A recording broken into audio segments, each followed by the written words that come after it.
NAC मान्यता दाबी रे एम रामपुर बंद राज्य सरकार दुईटी पर्यायर समुदाय 25 टी एनएसी घोषणा करिसेंती। कलाहांडी जिला एम रामपुर नल्ला और जयपाटना को नवीन सरकार एनएसी घोषणा करथिले हेले बीजेपी सरकार एम रामपुर को एनएसी तालिकार बाद देले। एम रामपुर को एनएसी और राजस्व सब डिविजन मान्यता दाबी नहीं आज अंचल समस्त जनसाधारण विभिन्न संगठन पक्षर एम रामपुर बंद डाकरा दि जाइछि। फल सहर समस्त दुकान बजार सरकारी बेसरकारी अनुष्ठान बंद रही। जानवाहन चलाचल संपूर्ण बंद रही। रास्तार उभय पार्श्व जानवाहन अटकी रही।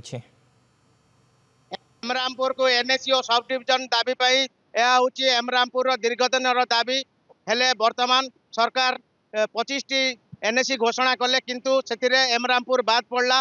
से आम एमरामपुर विभिन्न संगठन और स्थानीय लोके राजरास्ता को ओल्लैचंती। स्थानीय 4 छकठारे आंदोलन करुचंती। विभिन्न संगठन और स्थानीय लोके वर्तमान आम पाखरे किछि आंदोलनकारी अछंती। समानर प्रतिक्रिया नेबा से कोन कहउचंती कोन कहिबे?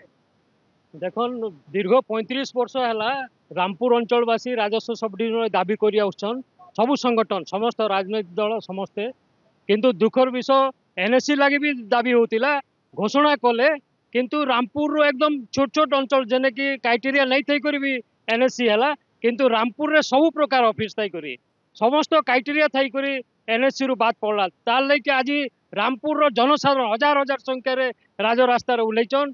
आपण मैंने देखुन आपण माध्यम रे मु सरकार को जणेबा चाहूँगी तुरंत जदि एनएससी और सब डिविजन घोषणा न करा जाए ताले आगामी दिन में व्यापक भाव आंदोलन हेबो आ सेति में सरकार दायी रहिबे।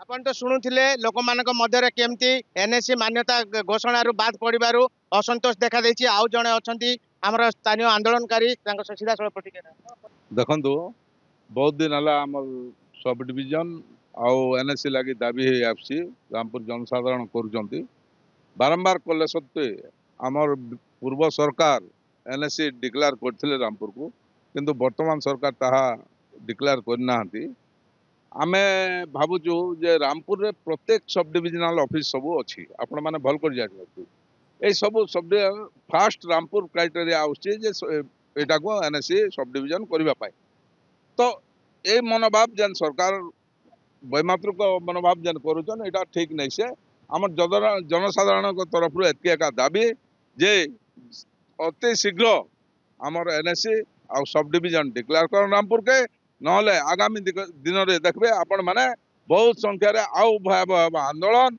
जनता कि आमे अनिर्दिष्ट काल पर्यंत आमे आंदोलन करमु। देखंतु कलाहांडीवासी को नुआखाई भेटी मिला आमर दुईटा अंचल को जयपाटना आउ नरला आम रामपुरवासी बाद पड़गले। रामपुर हूँ ओडिशा रे देखिए गोटे सबुठारु पुरातन अंचल सबू क्राइटेरिया रामपुर फुलफिल करुच्ची। आपण रामपुर देखिए सब जेल ठू नहीं कि सबू प्रकार ऑफिस सब डिविजन हाँपाई एनओसी हाँपाई संपूर्ण अच्छी। बर्तमान अपन पॉपुलेशन आउ जोग्राफिकल क्राइटेरिया भी देखिए रामपुर सबू दिगरु सबू मानदंड रे से स्टैंड करुच्ची किंतु दुखर विषय आज आम एनओसी मान्यता पाई पारुलु नहीं। सेठी आज रामपुरवासी मन रे दुख अच्छी आउ गभीर शोक अच्छी। से एकजुट हो आज सरकार को डिमांड करुचंती यथाशीघ्र मदनपुर रामपुर को एनएससी और सब डिविजन मान्यता दि जाऊ। जदि मान्यता न दियंती आगामी पदक्षेप कोन? निश्चित भाव में आंदोलनकारी मैंने जहाँ करवा कथा जदि मान्यता पूर्ण न होची आपण माने आगामी दिन में देखिए रामपुरवासी कौन करेंगे। आपण जहाँ शुणुथिले प्रतिक्रिया दौथिले आगामी दिन में आंदोलन तीव्रतर हेबो तेबे सरकार एमरामपुर को एनएससी और सब डिविजन मान्यता केबे देबो ता देखिबाकू बाकी रहला। एमरामपुर शुभेन पटनायक, नंदीघोष टीवी।